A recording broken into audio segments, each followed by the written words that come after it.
तेरी रहमतों का दरिया सरेआम चल रहा है, मुझे भीख मिल रही है, मेरा काम चल रहा है। तेरे नाम का वजीफा मेरी जिंदगी का हासिल, तेरे नाम की बदौलत मेरा काम चल रहा है। 2009 से 14 के दरमियान महाराष्ट्र में कांग्रेस और एनसीपी की सरकार थी। 2007 में हमने सियासत में कदम रखा था और मुझे इस बात के बताने में कोई दिक्कत नहीं है कि मैं दारुल इफ्ता में बैठा हुआ था और एक जोड़ा बूढ़ा मर्द और बूढ़ी औरत दारुल इफ्ता में आए और दरवाजे के बाहर बैठ गए। उनसे पूछा गया कि बात क्या है, तो उनको अंदर बुलाया गया। जो लोग मसले मसाइल जानने के लिए आए थे, उनकी मौजूदगी में पहले मैंने इनसे पूछा कि क्या बात है, तो कहने लगे कि इनके सामने बात नहीं कर सकते। तो जो लोग बैठे थे मैंने उनका काम निपटाया और उसके बाद उस बूढ़े मर्द और बूढ़ी औरत से मैंने पूछा कि बात क्या है, तो उन्होंने बताया कि हम आगरा रोड के इस पार आयशा नगर पुलिस स्टेशन के आसपास रहते और रात में लोग रिक्शा लेके आते हैं और मेरी बेटी को ले जाते हैं और सुबह होते उसे मेरे घर वापस छोड़ जाते।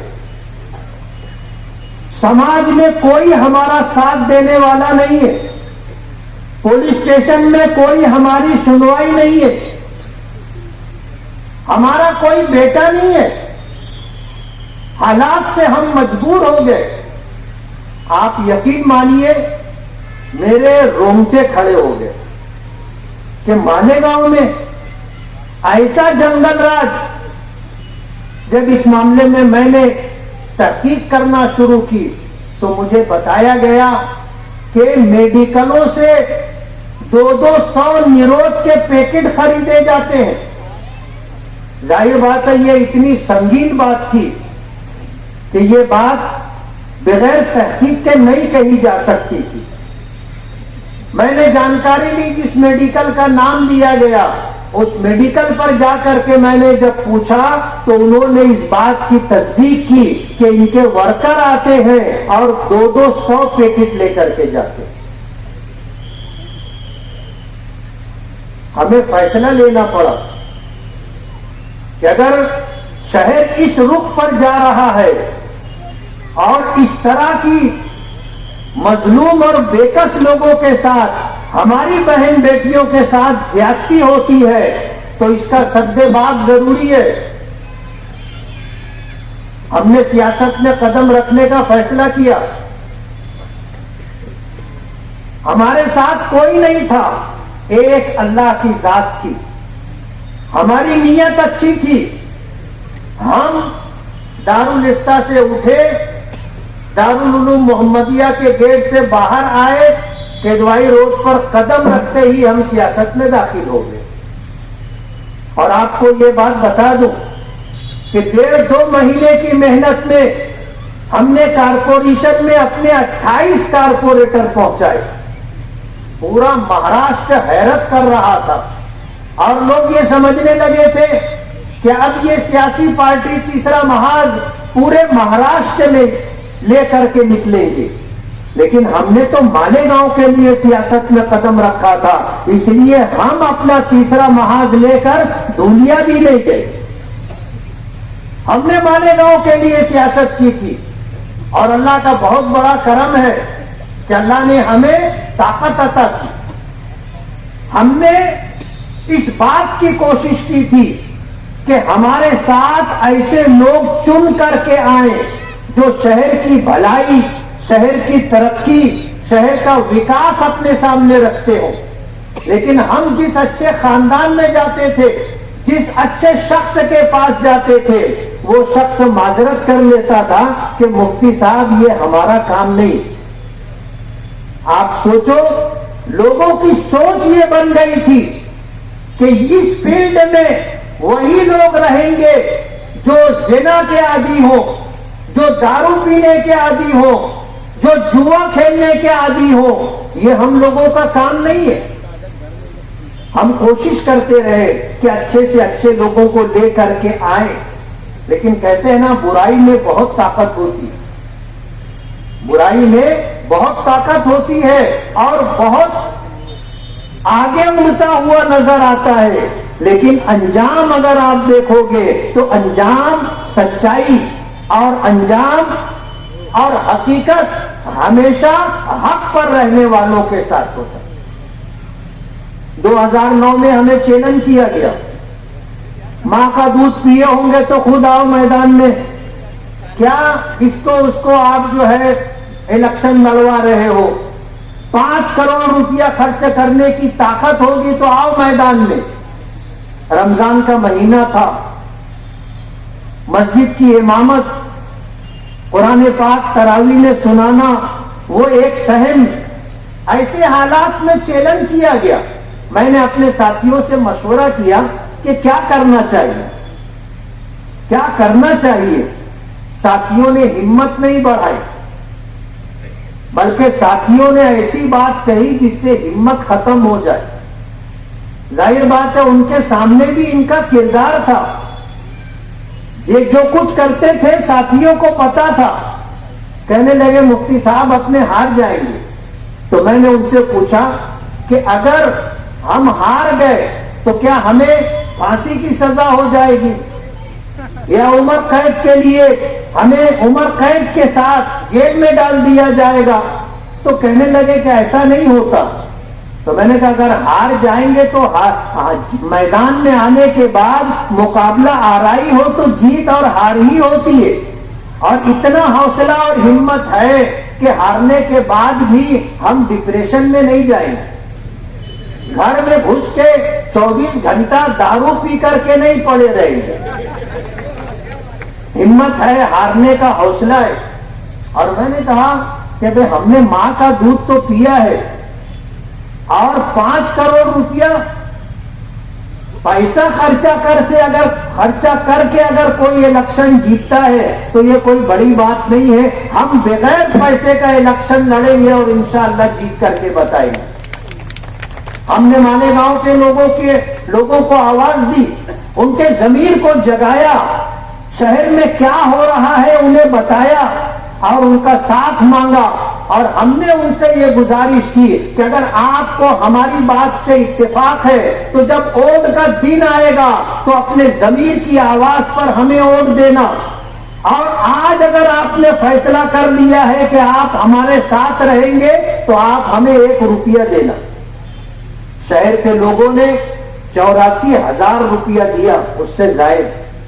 हमको अंदाजा हो गया कि हम इंशाअल्लाह जीत जाएंगे, रिजल्ट हमको महसूस होने लगा। लेकिन हमने अपनी मेहनत में कोई कसर बाकी नहीं रखी। मालेगांव का एक एक मोहल्ला, एक एक गली और एक एक घर हमने जाने की कोशिश की। और शायद आपको पता होगा कि हम शेख रशीद के घर भी वोट मांगने गए,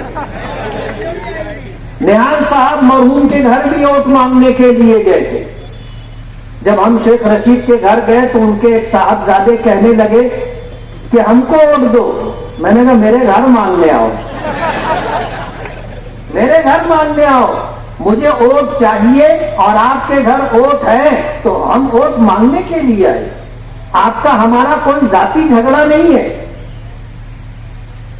2009 में इस शहर के लोगों ने जिस तरह नवाजा, पूरे मुल्क में एक तारीख बनी, पूरे मुल्क में एक तारीख बनी कि हमने लोगों के दरमियान अपील की कि अपने जमीर की आवाज पर वोट देना और अपनी मेहनत और हलाल कमाई से 1 रुपया देना। लोगों ने दिया और मालेगांव के लोगों ने एक तारीख बनाई। 2009 में चुनकर आए, 14 तक कांग्रेस एनसीपी की सरकार थी। जब हम उनसे काम के लिए एक्स्ट्रा फंड मांगने जाते थे तो ये वहां जाके कहते थे, कांग्रेसी थे, ये वहां जाकर के उस वक्त के जो चीफ मिनिस्टर थे उनको कहते थे कि इनको एक्स्ट्रा फंड देना नहीं, वरना पार्टी का नुकसान होगा, इनका नाम होगा, हमारी पार्टी का नुकसान होगा। तो 2009 से 14 के दरमियान जो 2 करोड़ रुपया फंड मिलता था, उसके अलावा 1 रुपया फंड मुझे नहीं मिला। ये इनकी कारस्तानी थी। 2014 में मैं इसी बुनियाद पर इलेक्शन हारा कि इन्होंने कहा कि इनको काम करना नहीं आता। इन्होंने क्या किया है, 5 साल का हिसाब देना। जीत और हार नसीब और मुकद्दर से है, लेकिन जीत के भी कुछ असबाब होते हैं और हारने के भी कुछ असबाब होते हैं। जाहिर बात है 5 साल में हम कोई बड़ा काम नहीं कर पाए थे। 2 करोड़ रुपया ऐसा होता है जैसे ऊंट के मुंह में जीरा। हम शहर में क्या करते, इलेक्शन हार गया मैं, लेकिन मैं घर में नहीं बैठा, मायूस नहीं हुआ, अपना काम करता रहा। जोहर से पहले अजान हो रही थी, रिजल्ट आया कि मैं हार गया, तो मैं अपने काम से चला गया मस्जिद, इमामत करता था, नमाज पढ़ाने चला गया। पूरी मस्जिद के लोग सर उठाकर मुझे देख रहे थे। लेकिन अल्लाह का एहसान है, जीत और हार नसीब मुकद्दर से है, और ये हमारी रोटी रोजी नहीं है। हमें कोई मलाल नहीं था, पहले दिन से काम से लगे।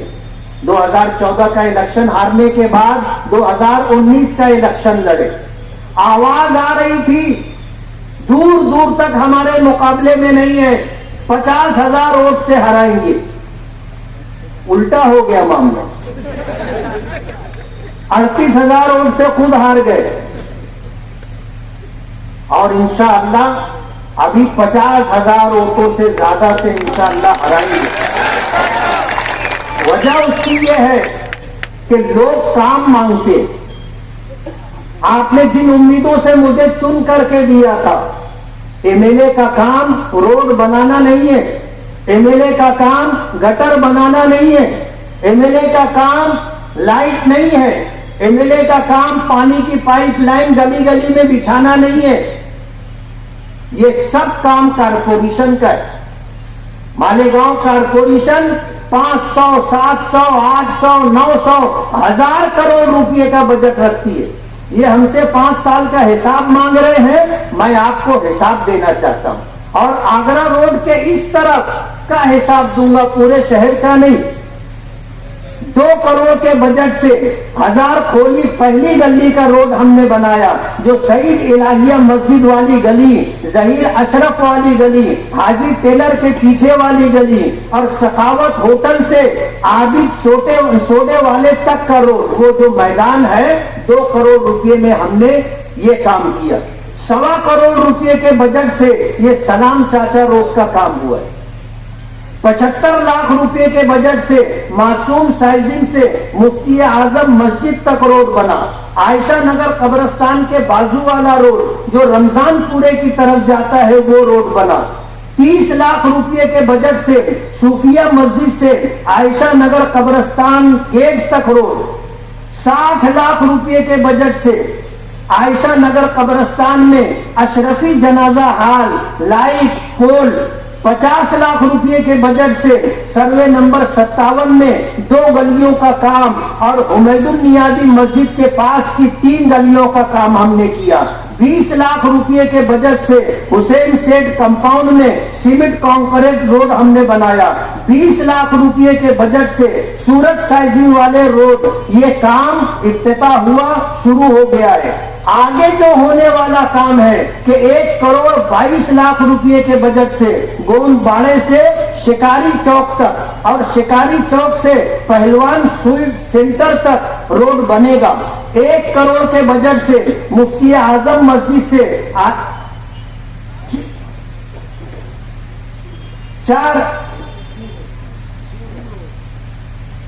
1 करोड़ रुपए के बजट से मासूम साइजिंग से कुसुम्बा रोड तक और नय्यर चौक से जरवाला के कारखाने तक, जिसको ठंडी सड़क कहते हैं, वहां तक रोड बनेगा। और जफर इकरा वाली सामने जो गली है वो भी इंशाअल्लाह बनेगी। शाबान नगर अशरफी मस्जिद वाली गली बनेगी। ये काम वर्क ऑर्डर हो चुका है। अल्लाह का बहुत बड़ा करम है। एक एमएलए होने की हैसियत से ये हमारा काम नहीं था। हमारा काम तो ये था कि टेहरे चौखुल्ली से लेकर के 40 गांव फाटे तक 166 करोड़ रुपया 166 करोड़ रुपया हमने मंजूर करवाया है, जिसमें दोनों साइड से सर्विस रोड बनेगी और 3 फ्लाईओवर बनेंगे और अंडरग्राउंड पास रास्ता बनेगा। ये एमएलए का काम।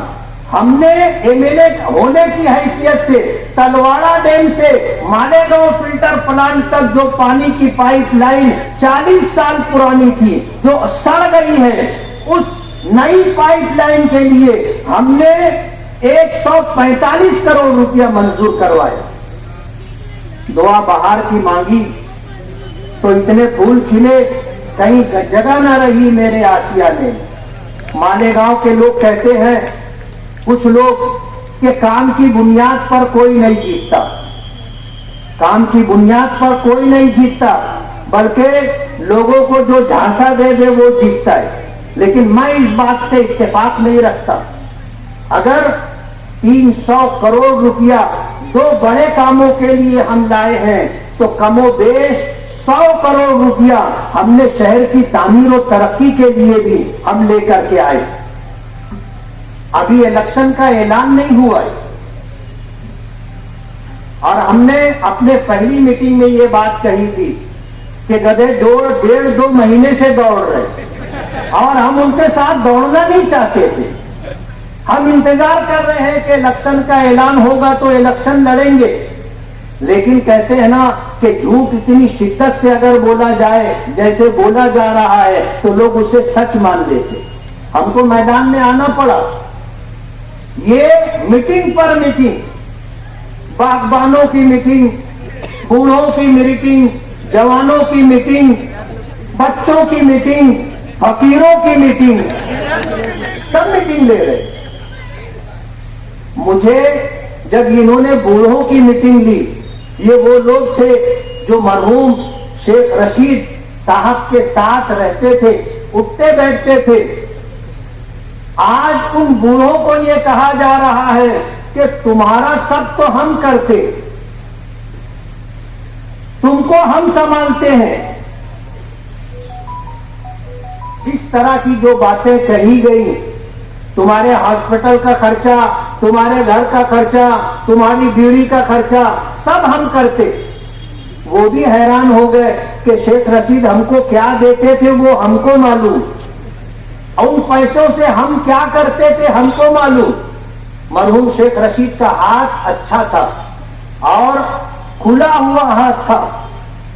आज मालेगांव में उनके जाने के बाद बहुत सारे लोग कहते हैं कि शेख रशीद ने हमको इतना पैसा दिया, बेटी की शादी थी तो इतनी मदद की, घर बनाने का मौका था तो हमारी इतनी मदद की। आज शेख रशीद मरहूम की नेकी को ये एहसान के तौर पर जतलाकर भुनाना चाहते।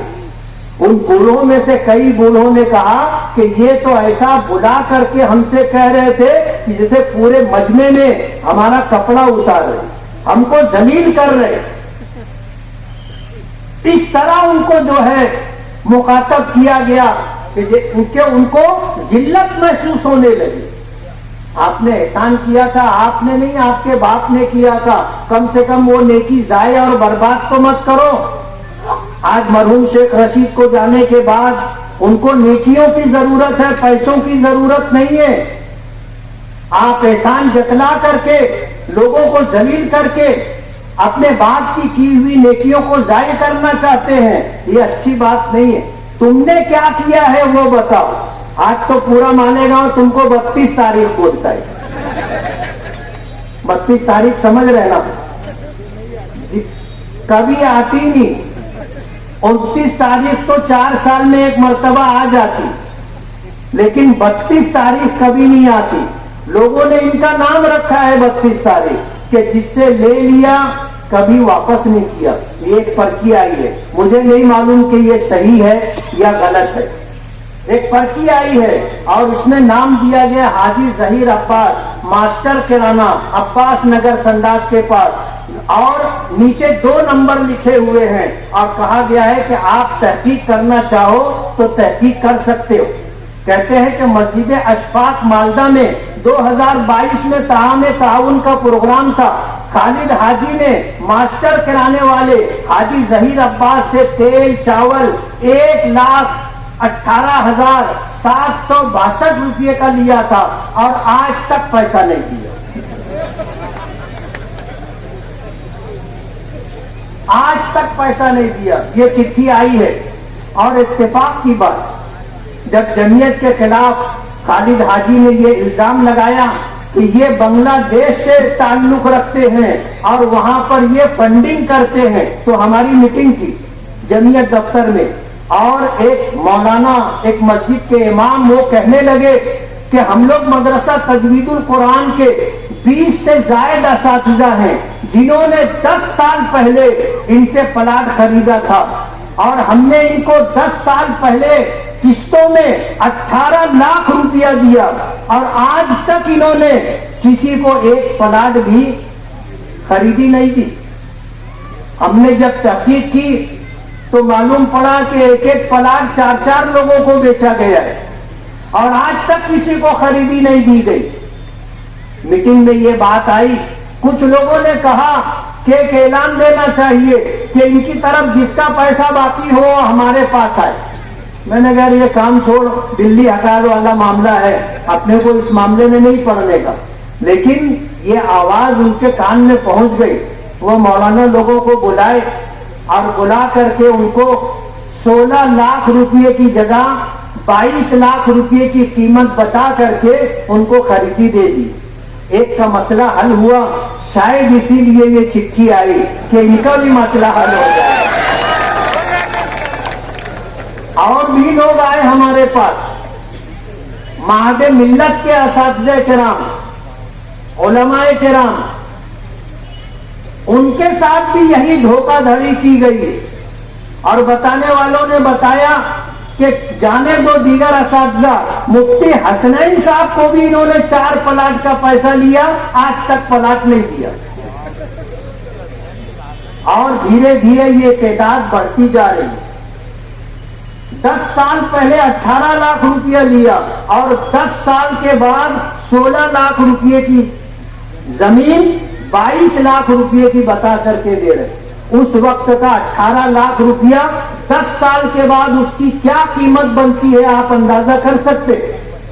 ऐसे 50 वाकयात थे नशे के ताल्लुक से। सभी लोगों ने तकरीबन ये बात कही और यही इलाका है जो सबसे ज्यादा मुतासिर है। कभी आपने सुना होगा खालिद हाजी साहब निकले थे टोली लेकर के और कहते थे नशा मुक्त मालेगांव। नशे के खिलाफ उन्होंने आवाज बुलंद की। हम समझ रहे थे कि देर सवेर बिल्ली थैले के बाहर आएगी।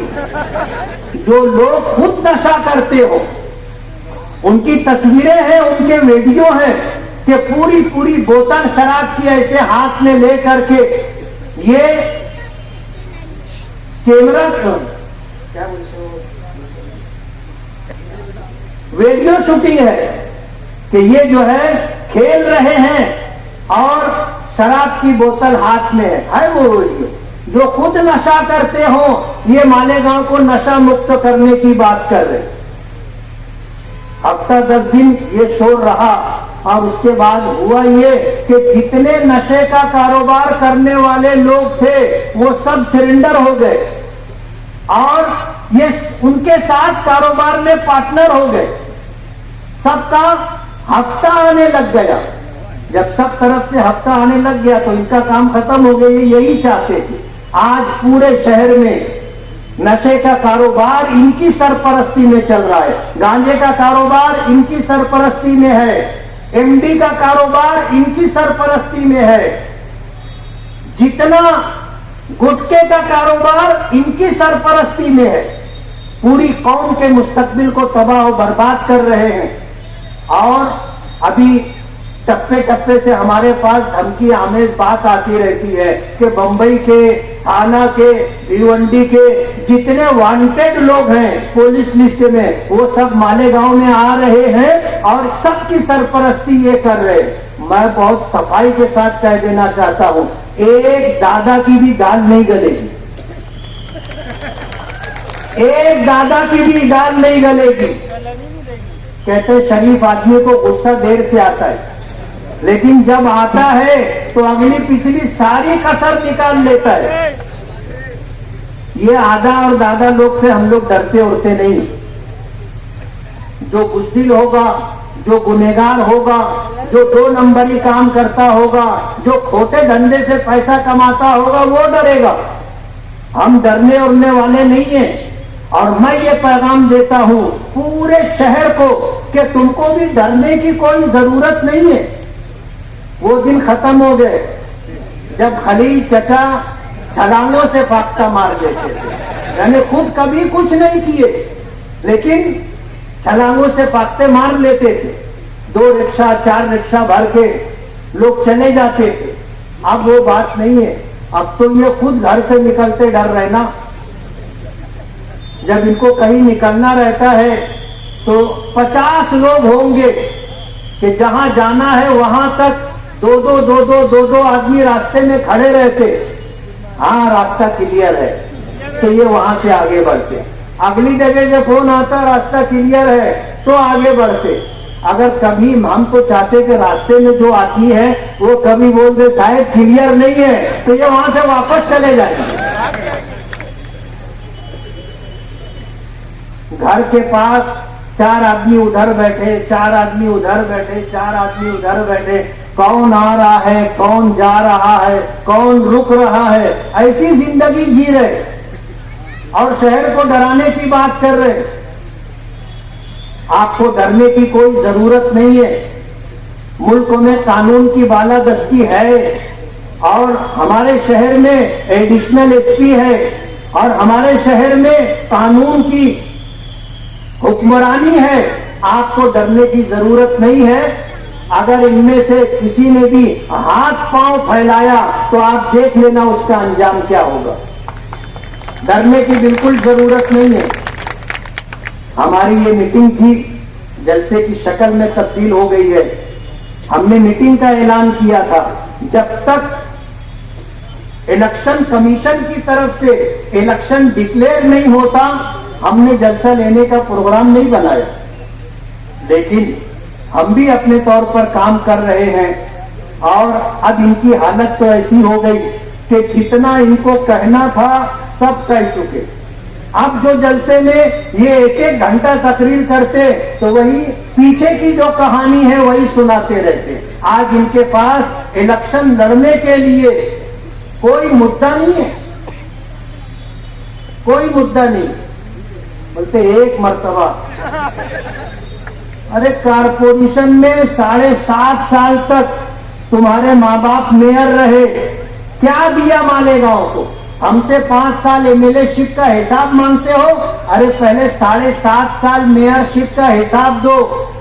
और मैं आपसे कहना चाहता हूं कि अगर कभी आपका आमना सामना हो और हिसाब व किताब की बात हो तो कहना मुफ्ती साहब हिसाब दे देंगे, तुम भी तो दो 7.5 साल का हिसाब। घर भरते रहे, घर भरते रहे और बोगस बिल कागज पे काम बता करके निकालते रहे। तो जाहिर बात है यौमुल हिसाब तो आएगा ना। यौमुल हिसाब सबका आता है। आप यकीन मानो अगर ये 7.5 साल मेयरशिप में काम किए होते तो इनको ये गिड़गिड़ा करके नहीं बोलना पड़ता कि एक बार गिड़गिड़ा करके नहीं बोलना पड़ता। कहते मास्टर स्ट्रोक, इंतजार है ना आपको। ये कांग्रेस के दर पे जाके नाक रगड़ रहे, नाक रगड़ रहे। दिल्ली के चक्कर पे चक्कर, बंबई में चक्कर के चक्कर, सब खबर आ जाती, कोई खबर छुपती उठती नहीं है। ये अजीत दादा पवार के साथ भी धोखा कर रहे, उनसे सब सेटिंग बटिंग कर लिए थे कि हम आजाद लड़ेंगे, आप इलेक्शन फंड दो, हम चुन करके आएंगे, तुम्हारे साथ रहेंगे। हमने तो पोल खोल दिया और उसके बाद इन्होंने पूरे शहर को यकीन दिला दिया कि मुफ्ती साहब जो बोल रहे हैं वो सही बोल रहे हैं। ये खुद ही बोलने लगे अजीत दादा पवार, अजीत दादा पवार, अजीत दादा पवार। और हम सोचते थे कि ये और बोले ताकि जब हम बोले कि ये अजीत दादा पवार के साथ बीजेपी में जाएंगे। मालेगांव के लोग बीजेपी तो जाने दो, बीजेपी के बाजू में भी आप अगर रहोगे तो आपको वोट नहीं देंगे। और लोकसभा पार्लियामेंट के इलेक्शन में मालेगांव के लोगों ने पूरे हिंदुस्तान में तारीख बनाई है कि बीजेपी के उम्मीदवार को हमारी कॉन्स्टिट्यूंसी से 4,527 वोट मिली, यानी 5,000 वोट भी नहीं मिली। और सेकुलर उम्मीदवार को 1,98,000 से शायद वोटें मिली।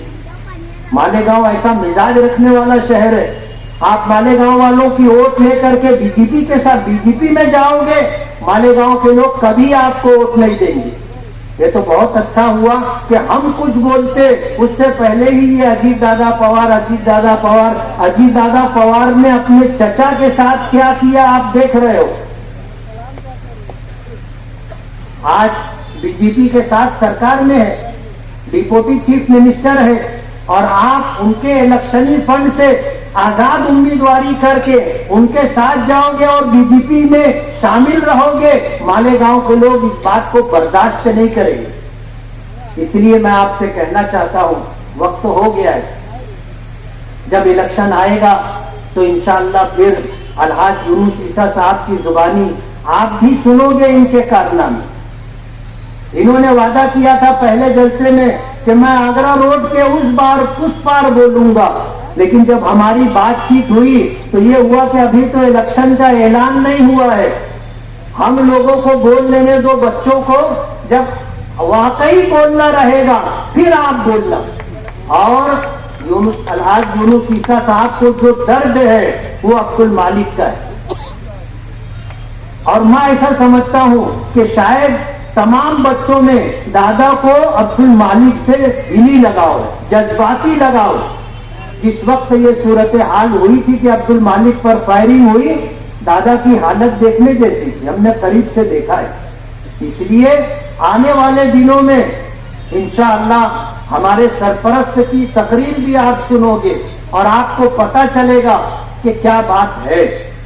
इसलिए आने वाले दिनों में जब इलेक्शन आएगा तो मेरी आपसे ये गुजारिश है कि हम मजलिस इत्तेहादुल मुस्लिमीन से इलेक्शन लड़ रहे हैं। हमारा इंतखाबी निशान पतंग है और पहले दिन से हमारा ये बोलना था, 1000 पार्टियों के लोगों की मेहनत थी कि आप कांग्रेस में आ जाओ, कांग्रेस में आ जाओ। हमने ऐलान किया था कि हम मजलिस इत्तेहादुल मुस्लिमीन से चुन करके आए हैं, आगे इलेक्शन भी मजलिस इत्तेहादुल मुस्लिमीन के ही निशान पर लड़ेंगे। हमने जो ऐलान किया था हम अपने ऐलान पर कायम है। ऑल इंडिया मजलिस इत्तेहादुल मुस्लिमीन से नुमाइंदगी कर रहा हूं और आपसे मेरी ये गुजारिश है कि आप मुझे देख करके वोट न दें, आप अपने बच्चों का मुस्तकबिल देखें, आप अपने शहर का मुस्तकबिल देखें। आने वाला दिन मस्जिदों मदरसों के शहर को एक ताबनाक मुस्तकबिल मिले, उसके लिए आप वोट करें। इनको अगर वोट करोगे ये कहां लेकर के जाएंगे आपको पता भी नहीं। 288 जो मिंबरान असेंबली चुन करके जाते हैं, मैं हाजी अब्दुल माजिद का शुक्रगुजार हूं कि उस हाल में जाने के बाद मैंने गाड़ी छोटी नहीं की, मैंने कुर्ता छोटा नहीं किया, मैंने सर से टोपी नहीं उतारी। अपनी इसी हैसियत और शनाख्त के साथ मैं असेंबली में रहता हूं और बोलता हूं। आपकी जो हालत है, आपको देख करके फैसला करना मुश्किल होगा कि आप इधर हो कि उधर हो, लेकिन हम अपनी मिल्ली शनाख्त, अपनी मजहबी शनाख्त, अपनी कौमी शनाख्त के साथ हैं और कभी हमने कंप्रोमाइज नहीं किया कि मेयर बनना है तो पानी बेच डालो और अगर कोई बोले तो उस पर सीना जोरी, हमारा बस चले तो नारू शंकर का किला भी बेच डालेंगे। ये उनके ही जुमले हैं, उनकी बात है, हमारी बात नहीं है। आप अगर उनको दोगे, अपने शहर का मुस्तकबिल आप तबाह बर्बाद कर दोगे। आप अपने बच्चों के लिए, अपने शहर के शानदार मुस्तकबिल के लिए अच्छा फैसला कीजिए। हमने अगर किसी का काम नहीं भी किया, नहीं कर सके, तो हमने कभी किसी का बिगाड़ा नहीं है, किसी के फटे में टांग डाला नहीं है, किसी का कारोबार छीना नहीं है, किसी की जमीन पर नाजायज कब्जा नहीं किया है। हमने कभी किसी की इज्जत पर हाथ नहीं डाला है। हो सकता है कि आपका काम हम ना कर सके हो, कोई मजबूरी रही हो, लेकिन हमने आपका बिगाड़ा नहीं है और कभी हमने किसी से इंतकाम नहीं लिया। ये तो अभी से बोल रहे हैं, पेटी बंद होने दो तुम्हारे घर आऊंगा, पेटी बंद होने दो तुम्हारे घर आऊंगा। सुखी दे रहे, सुखी समझते ना, सुखी दे रहे। बिल्कुल डरने की जरूरत नहीं, अपने दरवाजे पर जो आ जाए वापस नहीं जाना चाहिए। मर्दानगी की बात है, आया दरवाजे पर वापस नहीं जाना चाहिए। इसलिए आपको डरने की कोई जरूरत नहीं है। शहर आपके साथ है, शहर के लोग आपके साथ हैं। मैं यहाँ स्टेज पर आया और आने के बाद अतीक लोखंडवाला साहब ने मुझे जीआर की ये कॉपी दी। हमने पर्यटन डिपार्टमेंट से फंड मांगा था 5 करोड़ रुपया, तो 5 करोड़ रुपया नहीं मिला, 2 करोड़ रुपया 2 रोड के लिए हमें फंड मिला है, जो आपके इस वार्ड में आगरा रोड के इस तरफ बनेगा। अल्हम्दुलिल्लाह। कहते ना, तोप का लाइसेंस मांगो तो बंदूक का लाइसेंस मिल जाता है। तो हमने 5 करोड़ रुपया मांगा था, मिनिस्टर ने हमको 2 करोड़ रुपया दिया। और ये जीआर की कॉपी अतीक लोखंडवाले के जरिए से मिली है, जो साहब ले करके आए थे। मेरी उनकी मुलाकात नहीं हो सकी, तो वो इनसे ताल्लुक रखते हैं और उनसे तारुफ अतीक लोखंडवाला ने करवाया था। वो ये जीआर लाकर मालेगांव दे करके गए। मैं उनका भी शुक्रगुजार हूँ, अतीक लोखंडवालों का भी शुक्रगुजार हूँ। और इस मीटिंग की कामयाबी पर मैं अल्लाह रब्बुल आलमीन का और अल्लाह रब्बुल आलमीन के बाद अपने तमाम साथियों का और तमाम हाजरीन का शुक्रगुजार हूँ। और ये गुजारिश है कि आने वाले इलेक्शन में आप मुझे वोट दे, पतंग की निशानी पर आप वोट दे करके अपने शहर के मुस्तकबिल को बनाने और संवारने की कोशिश करें। बहुत बहुत शुक्रिया। दुआ करने वाले।